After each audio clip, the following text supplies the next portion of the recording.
ഈ ഭരണകൂടത്തിൻ്റെ തിന്മകളെ ചോദ്യം ചെയ്യാൻ ഒരു പ്രതിപക്ഷവും ഇല്ലല്ലോ ഇന്ന്. വിഷമയമാക്കപ്പെട്ട ഈ നാടിനെ ഇനിയൊന്ന് തിരിച്ചു പിടിക്കാൻ എത്ര കാലത്തിൻ്റെ അധ്വാനം വേണ്ടി വരും എന്ന് ആലോചിച്ച് നോക്ക്. ഇത് വെടിയുണ്ടയും അരിയും തമ്മിൽ, അല്ലെങ്കിൽ വെടിയുണ്ടയും ഗോതമ്പും തമ്മിലുള്ള ഒരു ഏറ്റുമുട്ടൽ പോലെ കണക്കാക്കിയാൽ മതി. കഴിഞ്ഞ സമരത്തിലൊക്കെ കണ്ടതുപോലെ അത്രയും ദീർഘമായിട്ടൊക്കെ സമരം ചെയ്യേണ്ടി വന്നാൽ അതിനൊക്കെ പാകത്തിൽ സുശക്തമാണോ ഇപ്പോഴും ഈ കർഷകരുടെ ഈ പ്രക്ഷോഭം? അത് ഞാൻ പറഞ്ഞു വരുമ്പോൾ എനിക്കത് ഇപ്പോൾ പറയാനൊരു മടിയുള്ളതെന്ന് വെച്ചാൽ, ആരെയും കുറ്റപ്പെടുത്തി വർത്തമാനം പറയുന്നതിൽ ഈ സമരത്തിൻ്റെ മുഖത്ത് നിൽക്കുമ്പോൾ നമുക്ക് വലിയ താല്പര്യമില്ല. ഞാനിത് ആരെയും കുറ്റപ്പെടുത്താൻ വേണ്ടിയിട്ടില്ല. കാരണം ഇതൊരു ലോങ് സ്റ്റാൻഡിങ് എന്താ പറയുക സമരത്തിൻ്റെ സാഹചര്യം നിലനിൽക്കുന്നതുകൊണ്ട് ചോദിക്കുക. കഴിഞ്ഞ തവണത്തെ സമരം യഥാർത്ഥത്തിൽ ആരംഭിച്ചു വരുന്നത് നിയമത്തിനെതിരായിട്ടല്ല. സമരം ആരംഭിച്ചു വരുന്നത് ഓർഡിനൻസ് പാസ്സാക്കി കഴിഞ്ഞപ്പോൾ ആ ഓർഡിനൻസുകൾ നിയമമാക്കരുത് എന്ന് പറഞ്ഞുകൊണ്ടാണ് സമരം ആരംഭിക്കുന്നത്. ഞാൻ ആ കണ്ട മുതൽ പഞ്ചാബിലും ഹരിയാനയിലും ഉള്ള ഒരാളാണ്. അന്നൊന്നും ഈ പൊളിറ്റിക്കൽ പാർട്ടീസ് ആരും, യഥാർത്ഥത്തിൽ പൊളിറ്റിക്കൽ പാർട്ടീസാണ് പാർലമെൻറ്റിൽ ഉന്നയിക്കേണ്ടതും ചർച്ച ചെയ്യേണ്ടതും ഒക്കെ, അവരാരും അതിനകത്തൊന്നും മിണ്ടാതെ അങ്ങനെ ഇരുന്നു. അപ്പോൾ ആ ഓർഡിനൻസിനെതിരായിട്ടുണ്ടായി വന്ന ക്യാമ്പയിൻ മൈൻഡ് ചെയ്യാതെ, കർഷകരോട് ആരോടും സംസാരിക്കാതെ, വളരെ ധാർഷ്ട്യത്തോടുകൂടി പാർലമെൻറ്റിൽ ചർച്ച പോലും നടത്താതെ ഭൂരിപക്ഷത്തിൻ്റെ അഹങ്കാരത്തിൻ്റെയും ധിക്കാരത്തിൻ്റെ അടിസ്ഥാനത്തിൽ ബില്ല് പാസ്സാക്കിയെടുക്കുന്നു പാർലമെൻറ്റിൽ. അപ്പോൾ ആ ബില്ല് പാസ്സാക്കൽ നടത്തി കഴിഞ്ഞപ്പോഴാണ് പഞ്ചാബിലെയും ഹരിയാനയിലെയും കർഷകരുടെ ഒരു കോർഡിനേഷൻ, അമൃത്സർ കമ്മിറ്റി എന്നാണ് അതിന് പറയുക. 5 പേരടങ്ങുന്ന ഒരു കോർ കമ്മിറ്റിയാണ് അതിന്. അന്നത്തെ ടീം എന്ന് പറയുന്നത് കൺട്രോൾ ചെയ്യുന്നത് ഈ അമൃത്സർ കമ്മിറ്റിയാണ്. 5 പേരുടെ ഒരു കോർ ടീം. അവരെ തീരുമാനം അന്തിമം. സമരം വിഡ്രോ ചെയ്യണോ എന്തും അവരെ, വേറെ ആർക്കും അതിനകത്ത് റോളുമില്ല. They will decide. അത് അവസാനം വരെ നിന്നു എന്നുള്ളതാണ് എൻ്റെ സത്യം. ഈ അമൃത്സർ കമ്മിറ്റി സമരത്തിൻ്റെ ഏറ്റവും അവസാനം വരെ അവരാണ് ഡിസിഷൻ മേക്കർ. ഏതൊക്കെ സംഘടനകൾ അതിൻ്റെ കൂടെ വന്നാലും. പിന്നീട് പലരും വന്നു. രാകേഷ് ടിക്കായത്ത് വന്നു, BKU വന്നു, CPMൻ്റെ അഖിലേന്ത്യാ കിസാൻ സഭ വന്നു, SUCIക്കാരുടെ എല്ലാവരും വന്ന് ചേർന്നിട്ടുണ്ട്. പക്ഷെ ഇവരാരില്ല. തുടങ്ങിയവർ ഇതിൻ്റെ ഗ്രീവൻസിൻ്റെ മുകളിൽ ഉള്ള ആ പ്രതിസന്ധി ഉൾക്കൊണ്ടുകൊണ്ടും ആ പ്രതിസന്ധികളെ പരിഹരിക്കുന്നതിനേക്കാൾ ഉപരി നമ്മൾ ആത്മാഭിമാനത്തോടുകൂടി ഈ ജോലി ചെയ്യേണ്ടവരാണ് കൃഷിപ്പണി എന്ന ബോധമുള്ള മനുഷ്യർ. അടിമപ്പണിയല്ല നമ്മൾ ചെയ്യുന്നത്. നമ്മുടെ മണ്ണിൽ എന്ത് കൃഷി ചെയ്യണം, ഇത് നമ്മുടെ ആത്മാഭിമാനത്തിൻ്റെ പ്രശ്നമാണ് എന്ന ബോധമുള്ളൊരു മനുഷ്യർ ഉയർത്തിയെടുത്തുകൊണ്ടുവന്നൊരു സമരമാണിത്. ആ സമരത്തിനിടയിൽ വന്നു ചേർന്ന കർഷക സംഘടനകളെല്ലാവരും കൂടി ചേർന്ന് വന്നപ്പോഴത്തേക്ക് അത് സംയുക്ത കിസാൻ മോർച്ചയായി. അങ്ങനെയാണ് സംയുക്ത കിസാൻ മോർച്ച രൂപപ്പെടുന്നതും മുന്നോട്ടും. അപ്പോഴും ആ സംയുക്ത കിസാൻ മോർച്ചയ്ക്ക് ഒരു നയമുണ്ട്.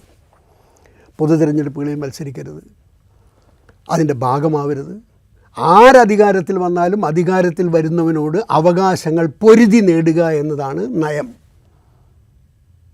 അടിസ്ഥാന ബേസിക് പ്രിൻസിപ്പിൾ അതാണ്. നിങ്ങൾ ഇലക്ഷൻ ഭരണത്തിൻ്റെ തിരഞ്ഞെടുപ്പ് ഗോതയിലേക്ക് പോവുകയോ സ്ഥാനാർത്ഥിയാവുകയോ അതിൻ്റെ ഭാഗമാവുകയോ MLA ആവുകയോ മന്ത്രിയാവുകയും ചെയ്യുന്നതൊന്നും നമ്മുടെ പണിയല്ല സംയുക്ത കിസാൻ മോർച്ചയുടെ. നമ്മുടെ അവകാശങ്ങൾക്ക് വേണ്ടി ആര് ഭരണത്തിൽ വന്നാലും ഭരണത്തിൽ വരുന്നവരോട് ഫൈറ്റ് ചെയ്ത് നമ്മുടെ അവകാശങ്ങൾ നേടണം. അതാണ് അടിവരയിട്ടിട്ടുള്ള. അങ്ങനെ ഉള്ള ഒരു സംഘടനയിൽ നിന്ന് പഞ്ചാബ് ഇലക്ഷൻ വന്നപ്പോൾ ഒരു 10-17 ആളുകൾ അവിടെ സ്ഥാനാർത്ഥികളായി. പല സംഘടനകളിൽപ്പെട്ട ആളുകളാണ് സ്ഥാനാർത്ഥികളായി കഴിഞ്ഞപ്പോൾ നമ്മുടെ നയത്തിന് വിരുദ്ധമായിട്ട് അവർ സ്ഥാനാർത്ഥികളായതുകൊണ്ട് അമൃത്സർ കമ്മിറ്റി അവരെ മുഴുവൻ സസ്പെൻഡ് ചെയ്തു. SKMൽ നിന്ന് അവരെ സസ്പെൻഡ് ചെയ്തു. SKM ഇലക്ഷൻ കഴിഞ്ഞു. അവരെല്ലാം 8 നിലയിൽ പൊട്ടി. അവിടെ ഇലക്ഷൻ റിസൾട്ടൊക്കെ അറിയാം. അത് കഴിഞ്ഞപ്പോൾ അവർ അപ്പീൽ ചെയ്തപ്പോൾ SKMൽ തിരിച്ചെടുക്കണം. പിന്നെ അതിനകത്ത് ആ അപ്പീലിൽ അവരൊരു സാധനം പറഞ്ഞു, ഞങ്ങൾ ചെയ്തത് തെറ്റാണെന്ന് ഞങ്ങളറിയാം, ഞങ്ങൾ SKMൻ്റെ നയത്തിന് വിരുദ്ധം. ഞങ്ങൾ ചെയ്തതുപോലെ തന്നെ തിരഞ്ഞെടുപ്പുകളിൽ മത്സരിക്കുകയോ തിരഞ്ഞെടുപ്പിൽ ഇടപെടുകയോ തിരഞ്ഞെടുപ്പിൻ്റെ ഭാഗമാവുകയോ ചെയ്യുന്ന പലരും SKMലും കോർ കമ്മിറ്റിയിലും ഒക്കെ ഇരിക്കുന്നുണ്ടല്ലോ. അപ്പോൾ ഇത് അവർക്കും ബാധകമല്ലേ എന്നൊരു സംഗതി ഇവരുടെ അപ്പീലിനകത്ത് അവരെഴുതിയിട്ടുണ്ട്. അപ്പോൾ അത് SKM ചർച്ച വന്നു കഴിഞ്ഞപ്പോൾ അങ്ങനെയാണെങ്കിൽ ആ 17 പേരെ തിരിച്ചെടുക്കാം എന്നൊരു നിലപാട് രാഷ്ട്രീയ പാർട്ടികളുടെ ഭാഗമായി SKMലുള്ള ആളുകൾ എടുക്കുന്നു. അപ്പോൾ മറ്റവർ പറഞ്ഞു അതെങ്ങനെയത്, അപ്പോൾ അതിൻ്റെ അർത്ഥം അവരെ പുറത്താക്കിയത് നമ്മൾ തെറ്റ് ചെയ്തു എന്നല്ലേ. നമ്മളെന്തോ തെറ്റ് ചെയ്തതിൻ്റെ പേരിലാണ് അവർ പുറത്തു പോയെന്നാണല്ലോ. അത് സാധ്യമല്ല. നമ്മളെ പോളിസി, ആ പോളിസിക്കെതിരായി നിൽക്കുന്നവരാര് വന്നാലും അവരുടെ പേരിൽ നടപടിയെടുക്കുക എന്നത് തന്നെയാണ് ചെയ്യേണ്ടത് എന്ന സ്റ്റാൻഡ് എടുത്തു. അത് വന്നപ്പോൾ ഈ പാർട്ടികളുമായി ബന്ധപ്പെട്ട ആളുകൾക്ക് മനസ്സിലായി അവർക്കിനി ഇതിൻ്റെ അകത്ത് അധികകാലം നിന്ന് പോകാൻ പറ്റില്ല. അപ്പോൾ അവർ കുറച്ചുകൂടി ലാർജർ പ്ലാൻ എന്ന നിലയ്ക്ക് താൽക്കത്തോറയിൽ കർഷകരുടെയും തൊഴിലാളികളുടേതുമായിട്ടുള്ള ഒരു പ്രത്യേക സമ്മേളനമൊക്കെ വിളിച്ചു കൂട്ടി. ആ സമ്മേളനത്തിൽ വെച്ച് അവർ SKM അനൗൺസ് ചെയ്തു. ഒരു പ്രത്യേക SKM അനൗൺസ് ചെയ്തു. അത് മുൻകൈ എടുത്ത് CPIMൻ്റെ ആളുകളാണ്. അങ്ങനെ ഒരു SKM ഉണ്ടായി വന്നു കഴിഞ്ഞപ്പോൾ പണ്ട് RSSൽ നിന്ന് വിട്ടുവന്നിരുന്ന ഒരു വലിയ ഗ്രൂപ്പ് SKMലുണ്ടായിരുന്നു. പണ്ട് RSSൻ്റെ പ്രധാനികളായിരുന്ന ആളുകൾ അവർ രാഷ്ട്രീയ സ്വാഭിമാന ആന്തോളൻ എന്നൊക്കെ പറഞ്ഞ മൂവ്മെൻറ്റുമായിട്ട് പോയിക്കൊണ്ടിരുന്നവർ സ്വദേശി മൂവ്മെൻറ്റിൻ്റെ വക്താക്കളായിരുന്നവരാണ്. അപ്പോൾ ഇന്ത്യ ഗവൺമെൻറ് കൊണ്ടു നടക്കുന്ന നയം സമ്പൂർണ്ണമായും കോർപ്പറേറ്റുകളുടെ അടിമപ്പണിയാണെന്നും മനുഷ്യൻ്റെ വ്യക്തിത്വത്തിനോ കർഷകൻ്റെ ഐഡൻറ്റിറ്റിക്കോ ഒന്നും ഇവിടെ ഒരു പ്രാധാന്യവും നൽകുന്നില്ല. അതുകൊണ്ട് ഈ നയം മാറ്റുന്നതിന് വേണ്ടിയുള്ള പോരാട്ടം അനിവാര്യമാണ് എന്ന് വിശ്വസിക്കുന്നവരാണ് ഗോവിന്ദാചാര്യയുടെ ശിഷ്യന്മാരായിട്ടുള്ള ഈ ആളുകൾ. അവരുടെ ഒരു തിയററ്റിഷ്യൻ ഗോവിന്ദാചാര്യ തന്നെയാണ്. അപ്പോൾ ആ ഗ്രൂപ്പ് മുൻകൈ എടുത്തിട്ട് ഈ പൊളിറ്റിക്കൽ ഐഡൻറ്റിറ്റി ഉള്ളവരുടേതല്ലാത്ത കർഷക സംഘടനകളെല്ലാം വിളിച്ചു കൂട്ടിയിട്ട് അവർ SKM നോൺ പൊളിറ്റിക്കൽ എന്ന് പറഞ്ഞുണ്ടാക്കി. യഥാർത്ഥത്തിൽ ഞാൻ അതിൻ്റെ കൂടെ ഉണ്ടായിരുന്ന ഒരാളാണ്. ഞാൻ അതിനോട് തർക്കം ഉന്നയിച്ചത് ഒറ്റ കാര്യത്തിലാണ്. നോൺ പൊളിറ്റിക്കൽ എന്ന വാക്ക് ഉപയോഗിക്കാൻ പറ്റില്ല, ഇത് പൊളിറ്റിക്കലാണ്. അപ്പോൾ നോൺ പൊളിറ്റിക്കൽ എന്നൊരു വാക്ക് ഉപയോഗിക്കുന്നിടത്ത് നമുക്ക് നിൽക്കാൻ പറ്റില്ല. This is nothing to the party. അത് അങ്ങനെ അവർ അത് ഉണ്ടാക്കിപ്പോയി. അപ്പോൾ ഞാൻ അതിൽ നിന്ന് ഇങ്ങോട്ട് മാറി. എൻ്റെ ഒരു ഭാഗമാവണ്ട എന്നത് എൻ്റെ ഒരു ഞാൻ പിന്നെ 1999-2000 കാലത്ത് കോൺഗ്രസിൻ്റെ ചുമതലക്കാരനായിരിക്കുന്ന കാലത്ത് ഇന്ത്യയിൽ നിന്ന് 500 കർഷകരെയും കൊണ്ട് യൂറോപ്പിൽ പോയി സമരം ചെയ്ത people's global action against free trade എന്ന് പറഞ്ഞ് സമരം ചെയ്ത നഞ്ചുണ്ടസ്വാമിയുടെയും മഹേന്ദ്ര സിംഗ് ടിക്കായത്തിൻ്റെയും AC വർക്കിയുടെയും ഒക്കെ കൂടെ ഉണ്ടായിരുന്ന ഒരാളാണ്. അത് നമ്മുടെ പൊളിറ്റിക്സ് കൊണ്ടാണ്, നമ്മുടെ കൃത്യബോധ്യം കൊണ്ടാണ്, രാഷ്ട്രീയം കൊണ്ടാണ്. അപ്പോൾ അതുകൊണ്ട് ആ ഒരു സ്റ്റാൻഡ് എടുക്കാൻ പറ്റില്ല എന്ന് പറഞ്ഞ് മാറി. അപ്പം SKM പിന്നെ SKM പൊളിറ്റിക്കൽ ഇത് പക്ഷേ ഇവരാരും ഒരു സമരമുഖത്തേക്ക് വരുന്ന ലക്ഷണം കാണുന്നില്ല എന്ന് കണ്ടപ്പോഴാണ് ഞാൻ ബന്ധപ്പെട്ടുകൊണ്ടിരുന്നത് കിസാൻ മസ്ദൂർ സംഘർഷ സമിതി എന്ന് പറയുന്ന സർവൻ സിംഗ് പന്ധേർ എന്ന് പറഞ്ഞ ഒരാൾ നയിക്കുന്ന ഒരു അമൃത്സർ ബേസ് ചെയ്തിട്ടുള്ളൊരു സംഘടനയുണ്ട്. ആ സംഘടനയുടെ ഒരു ക്ലാരിറ്റി എന്ന് പറയുന്നത് കഴിഞ്ഞ സമരകാലത്ത് നരേന്ദ്രമോദി പഞ്ചാബിലേക്ക് വരുന്നു. ഈ സംഘടന പ്രഖ്യാപിക്കുന്നു നരേന്ദ്രമോദിയെ പഞ്ചാബിൽ കാല് കുത്താൻ അനുവദിക്കില്ല. ഡിസിഷൻ അവരുടെ. നരേന്ദ്രമോദിയെ പ്രധാനമന്ത്രിയെ പഞ്ചാബിൽ കാല് കുത്താൻ അനുവദിക്കില്ല. കിസാൻ മസ്ദൂർ സംഘർഷ സമിതി പന്ധേറിൻ്റെ നേതൃത്വത്തിൽ ഒരു വലിയ ബറ്റാലിയൻ ആളുകളാണ് പ്രധാനമന്ത്രിയുടെ ആ കോൺവോയ് തിരിച്ചു പറഞ്ഞയച്ചത്. ഇതൊരു ചെറിയ സാധനമായിട്ട് ഞാൻ കാണുന്നില്ല. അതിൻ്റെ വീറ് ഞാൻ ഉൾക്കൊണ്ടു.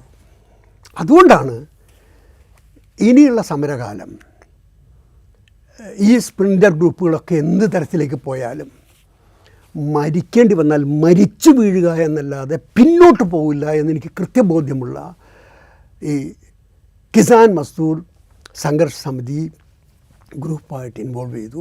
ഇപ്പോൾ കേരളത്തിലും തമിഴ്നാട്ടിലും മറ്റ് പല സംസ്ഥാനങ്ങളിലും അതിൻ്റെ ലിങ്കേജ് ഉണ്ടാക്കി അതിനെ കിസാൻ മസ്ദൂർ മോർച്ച എന്ന പേരിൽ നമ്മളൊരു ഫ്രെയിം വർക്കിലേക്ക് കൊണ്ടുവന്നു. മറ്റതൊരു യൂണിയനാണ്. കിസാൻ മസ്ദൂർ സംഘർഷ സമിതി എന്ന് പറയുന്ന ഒരു യൂണിയനാണ് പഞ്ചാബിലെ. ഞങ്ങളതിനെ ഇപ്പം ഞങ്ങൾ കേരളത്തിലും തമിഴ്നാട്ടിലും കർണാടകത്തിലും ഒക്കെയുള്ള സംഘടനകളെ ചേർത്തുകൊണ്ട് കിസാൻ മസ്ദൂർ മോർച്ച എന്ന് പറഞ്ഞിട്ടുള്ള ഒരു മൂവ്മെൻറ്റിലേക്ക് കൊണ്ടുവന്നു. കേരളത്തിൽ ഇതുവരെ കർഷക സമരങ്ങളുമായി വല്ലാത്ത ഒരു തരത്തിലും ഇൻവോൾവ് ചെയ്ത് കഴിഞ്ഞ സമരത്തിലൊന്നും ഉണ്ടായിരുന്നില്ലാത്ത കോൺഗ്രസിൻ്റെ കർഷക സംഘടനയോടും മുസ്ലിം ലീഗിൻ്റെ കർഷക സംഘടനയോടും വെൽഫെയർ പാർട്ടിയോട്, ഇങ്ങനെ കേരളത്തിലെ RMPI ഉൾപ്പെടെ MCPI ഉൾപ്പെടെ ചെറിയ ചെറിയ പാർട്ടികളുടെയും വലിയ പാർട്ടികളുടെയും ഒക്കെ നേതാക്കന്മാരെ ഞാൻ കാണുകയും സംസാരിക്കുകയും അവരോടൊക്കെ ഈ സമരത്തിൽ, ഇത് പൊളിറ്റിക്കൽ സ്ട്രഗിളാണ്, ഈ സമരത്തിൽ ഉണ്ടാവണം, നിങ്ങൾ ചേരണം, വരണം എന്ന് പറയുകയും അവരെയൊക്കെ കൂടെ കൊണ്ടുവരാൻ ശ്രമിക്കുകയും ചെയ്തുകൊണ്ടിരിക്കുകയാണ്. കർഷകരെ മാത്രമല്ല, ട്രേഡ് യൂണിയനുകളോട് സംസാരിച്ചുകൊണ്ടിരിക്കുന്നു, ട്രേഡ് യൂണിയനുകൾ വരണം. കാരണം ഇതിനകത്ത് നമ്മൾ സിമ്പിൾ ഇത്രയും പറയുന്നുണ്ട്, ഇത് ഏതെങ്കിലും ഒരു ഗ്രൂപ്പിന് വേണ്ടിയുള്ള സമരമല്ല. ഇത് ഞാൻ നേരത്തെ പറഞ്ഞ പോലെ ഭക്ഷണത്തിലെ പരമാധികാരത്തിന് വേണ്ടി, ലോകത്ത് ഭക്ഷണം കഴിക്കുന്ന എല്ലാവരുടെയും അവകാശത്തിന് വേണ്ടിയുള്ള സമരമാണ്. അത് സർക്കാർ ഉദ്യോഗസ്ഥനായാലും ശരി, MLA ആയാലും ശരി, ആരായാലും ശരി, നിങ്ങൾ ഈ സമരത്തോടൊപ്പം നിൽക്കാൻ ചുമതലപ്പെട്ടവരാണ്, നിങ്ങൾ വരണം. ഇവരുടെ അജണ്ട എന്ന് പറയുന്നത് വളരെ കൃത്യമായി കോർപ്പറേറ്റ് അജണ്ടയാണെന്ന് ബോധ്യപ്പെടുന്ന ആളുകൾക്കെല്ലാം ഈ സമരത്തോടൊപ്പം നിൽക്കാനാവാം. ഇതാണ് നമുക്ക് ലോകത്തോട് പറയാനുള്ളത്. അല്ല, ഇതുകൊണ്ടാണ് ഞാൻ ചോദിക്കുന്നത്. ഇത് കഴിഞ്ഞ തവണ ഈ 13 മാസം സമരം നീണ്ടു നിൽക്കുമ്പോൾ ഇതിൻ്റെ പുറകിലൊരു വലിയ ചെയിൻ ഉണ്ടായിരുന്നു. ഈ സമരത്തെ ഇങ്ങനെ സജീവമാക്കി നിർത്താനും അതിനെ ഒരു കാരണവശാലും ക്ഷീണിക്കാതെ നോക്കാനും അതിനെ എങ്ങനെ സപ്പോർട്ട് ചെയ്യണം എന്ന് കൃത്യമായി പ്ലാൻ ചെയ്ത് അത് നടപ്പാക്കുന്ന ഒരു ശൃംഖല ഉണ്ടായിരുന്നു. ഇതിപ്പോൾ അങ്ങനെ ഒരു ശൃംഖലയുടെ ലക്ഷണങ്ങൾ നമ്മളിതിൽ കാണുന്നുണ്ട്. കാരണം വെച്ചാൽ അവിടെ സമരത്തിലേക്ക് വരുന്ന ആളുകൾ, ഇപ്പോൾ നമ്മൾ മുമ്പിൽ കാണുന്ന ദൃശ്യങ്ങളാണെങ്കിലും ചിത്രങ്ങളാണെങ്കിലും, അവർ ദീർഘകാലം വേണമെങ്കിൽ അവിടെ ടെൻ്റടിച്ച് താമസിക്കാൻ പാകത്തിലേക്ക് പ്രിപ്പയർ ചെയ്തിട്ട് വരുന്നു എന്നൊക്കെ നമ്മൾ കാണുന്നുണ്ട്. പക്ഷേ ഇതൊരു ഇലക്ഷനിലേക്കാണ് നമ്മൾ പോകുന്നത്. 2024 ലോക്സഭാ തെരഞ്ഞെടുപ്പ് പ്രഖ്യാപിക്കാൻ ഇനി ദിവസങ്ങൾ മാത്രമേ ബാക്കിയുള്ളൂ. ഒരു ഇലക്ഷൻ്റെ നടുവിലേക്കാണ് ഈ സമരം. ഒരുപക്ഷെ അത് ദീർഘനാളത്തേക്ക് പോവുകയാണെങ്കിൽ എത്തിച്ചേരുക. അതുണ്ടാക്കുന്നൊരു ക്രൈസിസ് ഉണ്ട്. ഇത് മാനേജ് ചെയ്യുക, ഇങ്ങനെ ഒരുപാട് പ്രശ്നങ്ങളിവിടെ ഈ സമരത്തിന് മുമ്പിലുണ്ട് എന്ന് എനിക്ക് തോന്നുന്നു.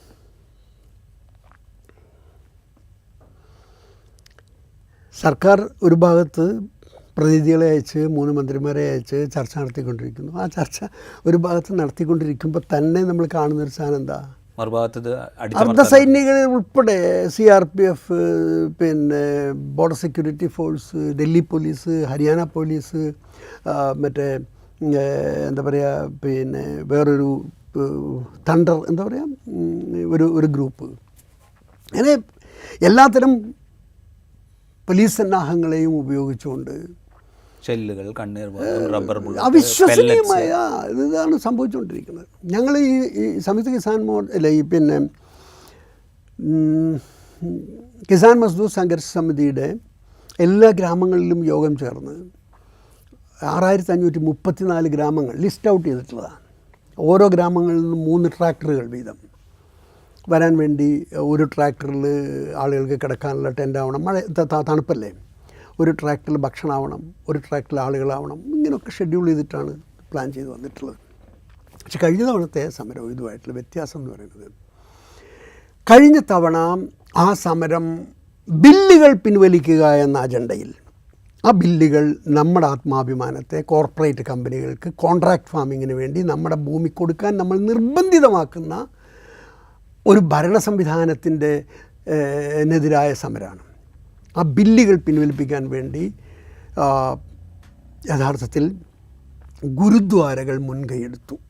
ആ സമരത്തിന് ഗുരുദ്വാരകൾ മുൻകൈയെടുത്തതോടുകൂടി ലോകത്തിൻ്റെ എല്ലാ ഭാഗത്തുമുള്ള അതുമായി ബന്ധപ്പെട്ടുള്ള ആളുകളുടെ സപ്പോർട്ട്, സഹായങ്ങൾ, ഭക്ഷണത്തിന് ബുദ്ധിമുട്ടില്ല, മരുന്നിന് ബുദ്ധിമുട്ടില്ല, ഡോക്ടർമാർ, നേഴ്സ് എല്ലാം അങ്ങനെ വന്ന് സെർവ് ചെയ്യാണല്ലോ. ഒരു സേവനം, ലങ്കറുകൾ എല്ലായിടത്തും ആവശ്യം പോലെ ലങ്കറുകൾ, ഭക്ഷണങ്ങൾ, ഒന്നിനൊരു കുറവില്ല. അങ്ങനെ നടന്നതായിരുന്നു കഴിഞ്ഞ തവണ സമരം. അപ്പോൾ ഈ സംയുക്ത കിസാൻ മോർച്ചയിലെ ഈ CPMൻ്റെ ആളുകൾ ഉൾപ്പെടെയുള്ളവർ ഉന്നയിച്ച വലിയ പ്രശ്നം അതാണ്. ഈ കൂട്ടർ ഈ പിന്നെ ഗുരുദ്വാര വിഭാഗങ്ങൾ സമരത്തിലെടുക്കുന്ന അധിക പ്രസംഗം, അല്ലെങ്കിൽ അവരുടെ അധികമായ പങ്കാളിത്തം അത് ശരിയല്ല, തൊഴിലാളി വർഗത്തിൻ്റെ സമരത്തിലാണ്, അത് ശരിയല്ല എന്നൊക്കെ പറഞ്ഞിട്ടുള്ള പ്രശ്നം വന്നു കഴിഞ്ഞപ്പോൾ അവർ പറഞ്ഞു, ഞങ്ങൾ വേറൊരു താല്പര്യത്തിന് വേണ്ടി വന്നതല്ല, നിങ്ങൾക്കത് ബുദ്ധിമുട്ടുണ്ടാക്കുന്നുണ്ടെങ്കിൽ ഞങ്ങളിനിയില്ല, ഞങ്ങൾ പിരിയണം, ഞങ്ങളിങ്ങോട്ട് പോകണം, ഞങ്ങളെ നിങ്ങൾക്ക് ഒരു ബുദ്ധിമുട്ടായിട്ട് കണക്കാക്കണ്ട. അങ്ങനെ കംപ്ലീറ്റായിട്ട് ഗുരുദ്വാരകൾ പിന്നോട്ട് പോയി. അവർ ഈ തവണ നമ്മുടെ കൂടെ സമരത്തിലില്ല, നമ്മളെ സഹായിക്കാനുമില്ല. അത് വസ്തുതയാണ്. അങ്ങനെ സംഭവിക്കുന്നതിൻ്റെ ബാക്കിലിതാണ്. അപ്പോൾ അത് സംഭവിച്ചു കഴിഞ്ഞ് മറ്റവരാണെങ്കിൽ അത് സ്പ്ലിറ്റ് ചെയ്ത് പോവുകയും ചെയ്തു. യഥാർത്ഥത്തിൽ ഈ ദുർബലാവസ്ഥയൊക്കെ ഇതിനുണ്ടാകുന്നതിൻ്റെ ഒരു പിന്നിലെ സംഗതി ഇതാണ്. ഇത് ആർക്ക് വേണ്ടിയാണെന്നൊന്നും എനിക്കറിയില്ല. എന്തായാലും ഇത് രണ്ടും സംഭവിച്ചു. ഒന്ന്, ഗുരുദ്വാരകളെ ഈ സമരത്തിൽ നിന്ന് അകറ്റി. രണ്ട്, സംയുക്ത കിസാൻ മോർച്ച എന്ന് പറയുന്നത് എല്ലാവരും ഒന്നിച്ചു ചേർന്ന ഒരൊറ്റ കുടക്കീഴിൽ എല്ലാവർക്കും സർക്കാരിൻ്റെ ഫാസിസ്റ്റ് നയങ്ങൾക്കെതിരായി നിൽക്കുന്ന എല്ലാവർക്കും വന്ന് ചേരാൻ പറ്റുന്ന ഒരു പൊതു സ്പേസ് എന്ന നിലയിലുണ്ടായി വന്ന സംയുക്ത കിസാൻ മോർച്ചയെ വളരെ ദുരുദ്ദേശപരമായി അങ്ങോട്ട് സ്പ്ലിറ്റ് ചെയ്ത് കൊണ്ടുപോയി കഴിഞ്ഞപ്പോൾ പിന്നെ ഇപ്പുറത്തെ നോൺ പൊളിറ്റിക്കൽ വന്നു. ഇങ്ങനെയൊക്കെ സംഭവിച്ചു പോയിട്ടുണ്ട്. ഇത് ഭരണകൂടത്തിന് കൃത്യമായിട്ട് അറിയാതെ ഇതെന്താ സംഭവിച്ചുകൊണ്ടിരിക്കുന്നത്. ഇപ്പോൾ അവർ നമ്മളോട് മാത്രം ചർച്ചയ്ക്ക് വരുന്നത്. അതേസമയത്ത് സംയുക്ത കിസാൻ മോർച്ച 16-ാം തീയതി ഇന്ത്യ മുഴുവൻ ഭാരത് ഗ്രാമീൺ ബന്ദ് എന്ന് പറഞ്ഞ് പ്രഖ്യാപിച്ചു. അവർ ട്രാക്ടർ റാലി നടത്തി. ഇതൊക്കെ അവരുടെ രീതിയിൽ അവർ ചെയ്തുകൊണ്ടിരിക്കുന്നുണ്ട്. അവരെ നമ്മൾ തള്ളിപ്പറയുന്നു. അവർ ഈ സമരത്തിനെതിരായി നിൽക്കാൻ അവർക്ക് പറ്റില്ല. നിന്നാൽ അവരെവിടെ എത്തുക? ഈ സമരത്തിനെതിരായി ഏതെങ്കിലും ഒരു കർഷക സംഘടന നിന്നാൽ അവരെവിടെ എത്തുക? ആകെ BJPയുടെ കർഷക സംഘടന മാത്രമായിരിക്കും ഇതിനെതിരായിട്ടുള്ള ഉള്ളൂ. ഇപ്പോൾ രാകേഷ് ടിക്കായത്ത് 21, 22 രണ്ട് ദിവസം അവർ ട്രാക്ടർ റാലി അനൗൺസ് ചെയ്ത് വന്നുകൊണ്ടിരിക്കുന്നുണ്ട്. രാകേഷ് ടിക്കായത്തിൻ്റെ BKUവും കഴിഞ്ഞ സമരത്തിൻ്റെ മധ്യത്തിൽ മാത്രം സമരത്തിലേക്ക് വന്ന ആളാണ്. മഹാപഞ്ചായത്തൊക്കെ വരുന്ന ഏതാണ്ട് സമരം തുടങ്ങി കുറെ കഴിഞ്ഞിട്ടാണ്. പക്ഷേ മീഡിയയ്ക്ക് അയാളാണ് ഹൈലൈറ്റ് ചെയ്യുന്ന ആളെന്നുള്ളത് കൊണ്ട് അയാൾ ആണ് ഈ സമരത്തിൻ്റെ ഏറ്റവും വലിയ ഒരു ഫേസ് എന്നുള്ള രീതിയിൽ അവരങ്ങനെ കൊണ്ടുപോയി എന്നുള്ളത് മാത്രമേ ഉള്ളൂ. ഇപ്പോൾ ഉഗ്രഹാൻ്റെ നേതൃത്വത്തിൽ അവിടുത്തെ മുഴുവൻ ടോൾ പ്ലാസകളും ബ്ലോക്ക് ചെയ്യുന്ന സംഗതികൾ ഇന്നലെ മുതൽ മിനിഞ്ഞാന്ന് മുതൽ തുടങ്ങിയിട്ടുണ്ട്. അങ്ങനെ സമരത്തിൽ ഒരു തരത്തിലല്ലെങ്കിൽ വേറൊരു തരത്തിൽ ഈ സംഘടനകളൊക്കെ ഇൻവോൾവ് ചെയ്ത് വരികയും കൂടെ നിൽക്കുകയും ചെയ്യാമെന്നല്ലാതെ വേറെ വഴിയില്ല. അത് സൽവന്ത് സിംഗ് പന്ധേർ അയാളെടുത്തൊരു നിലപാടാണ്. നമ്മളിത് ഡിക്ലെയർ ചെയ്യുന്നു 13-ാം തീയതി ഫെബ്രുവരി 13-നും സ്റ്റാർട്ട് ചെയ്യും ദില്ലി ചലോ, മുന്നോട്ട് പോകും. അതിനുള്ള സജ്ജീകരണം എൻ്റെ സംഘടനയ്ക്കുണ്ട്, തുടങ്ങും. ആ ഡിക്ലറേഷനോടൊപ്പം ജഗജ്ജിത് സിംഗ് ദല്ലേവാൾ എന്ന് പറയുന്ന BKU അവിടെ OBC വിഭാഗത്തിലെ ഏറ്റവും വലിയ നേതാവാണ് പഞ്ചാബിലെ ജഗജ്ജിത് സിംഗ് ദല്ലേവാൾ. അദ്ദേഹവും ആ സമരത്തിൽ പ്രഖ്യാപിച്ചു. പിന്നെ ഇത് രണ്ടും കൂടി വന്നു കഴിഞ്ഞപ്പോഴത്തേക്കാണ് ഈ മൂവ്മെൻ്റ് ഉണ്ടായത്. ഇപ്പോഴത്തെ ഈ സമരം 13-ാം തീയതി തുടങ്ങുന്നത് ഇവർ രണ്ടുപേരും കൂടി ചേർന്ന് മുന്നോട്ട് വന്നപ്പോഴത്തേക്ക് അതൊരു വലിയ രീതിയിലും അപ്പം സംയുക്ത കിസാൻ മോർച്ച നോൺ പൊളിറ്റിക്കൽ പൂർണ്ണമായിട്ട് ഇതിൻ്റെ കൂടെ നിന്നു. പലതും അതിൻ്റെ കൂടെ അങ്ങനെ വന്ന് മുന്നോട്ട് പോയിക്കൊണ്ടിരിക്കുകയാണ്. അതുകൊണ്ട് ഞാൻ കുറ്റങ്ങൾ അതായത് പറഞ്ഞത്, ഞാൻ തുടക്കത്തിൽ തന്നെ പറഞ്ഞത്, ആരെങ്കിലും ആക്ഷേപിച്ചും കുറ്റപ്പെടുത്തിയും പറയാനൊന്നും എനിക്ക് താല്പര്യമുണ്ടായിരുന്നില്ല. പക്ഷേ ചില ഫാക്ച്വൽസ് പറഞ്ഞു വരുമ്പോൾ അത് പറയാതിരിക്കാൻ നിവൃത്തിയില്ല. അങ്ങനെ പറഞ്ഞു പോയതാണ്. എനിക്കിപ്പോഴും എൻ്റെ ഒരു അഭിപ്രായം എന്ന് പറയുന്നത്, കർഷക സംഘടനകൾ മാത്രമല്ല, എല്ലാ വിഭാഗം ആളുകളും, കുട്ടികളായാലും ചെറുപ്പക്കാരായാലും ഉദ്യോഗസ്ഥന്മാരായാലും സമസ്ത ജനവിഭാഗങ്ങളും ഇക്കാര്യത്തിൽ ഒരു നിലപാടെടുത്ത് മുന്നോട്ട് വരേണ്ടതുണ്ട്. തെരഞ്ഞെടുപ്പാണ്. എന്തിനാണ് നമ്മൾ തിരഞ്ഞെടുക്കുന്നത്? ഇലക്ഷൻ, വോട്ട് ചെയ്യുന്നു, പോകുന്നു. എന്തിനാണ്? ഈ നാട് ഏത് തരത്തിലുള്ള അപജയത്തിലാണ് എത്തിപ്പെട്ടിട്ടുള്ളത് എന്നുള്ളത്, വിഷമയമാക്കപ്പെട്ട ഈ നാടിനെ ഇനിയൊന്ന് തിരിച്ചു പിടിക്കാൻ എത്ര കാലത്തിൻ്റെ അധ്വാനം വേണ്ടി വരും എന്ന് ആലോചിച്ച് നോക്ക്. ഭക്ഷണം മാത്രമല്ലല്ലോ വിഷമയത്. ഭക്ഷണം മാത്രമല്ല, മനുഷ്യൻ്റെ മനസ്സ് മുഴുവൻ വിഷമയമാക്കിയിട്ടില്ലേ?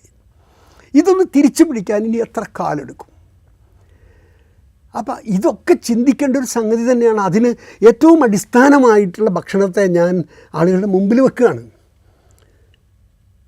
ഇത് വെടിയുണ്ടയും അരിയും തമ്മിൽ, അല്ലെങ്കിൽ വെടിയുണ്ടയും ഗോതമ്പും തമ്മിലുള്ള ഒരു ഏറ്റുമുട്ടൽ പോലെ കണക്കാക്കിയാൽ മതി.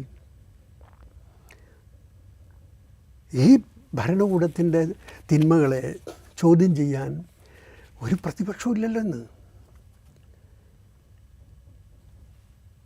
ന്യായത്തിന് വേണ്ടിയുള്ളൊരു അതിന് ഒരു സ്പേസ് ഉണ്ടാവില്ല. ലോകം മുഴുവൻ ഇന്നിപ്പം എല്ലാ മീഡിയയും മോഡിക്ക് വേണ്ടി തന്നെ നിന്നു. പക്ഷേ BBC വളരെ കൃത്യമായി ഇത് റിപ്പോർട്ട് ചെയ്തു. ലോകത്ത് പല ആളുകളും അറിഞ്ഞിരിക്കുന്നു.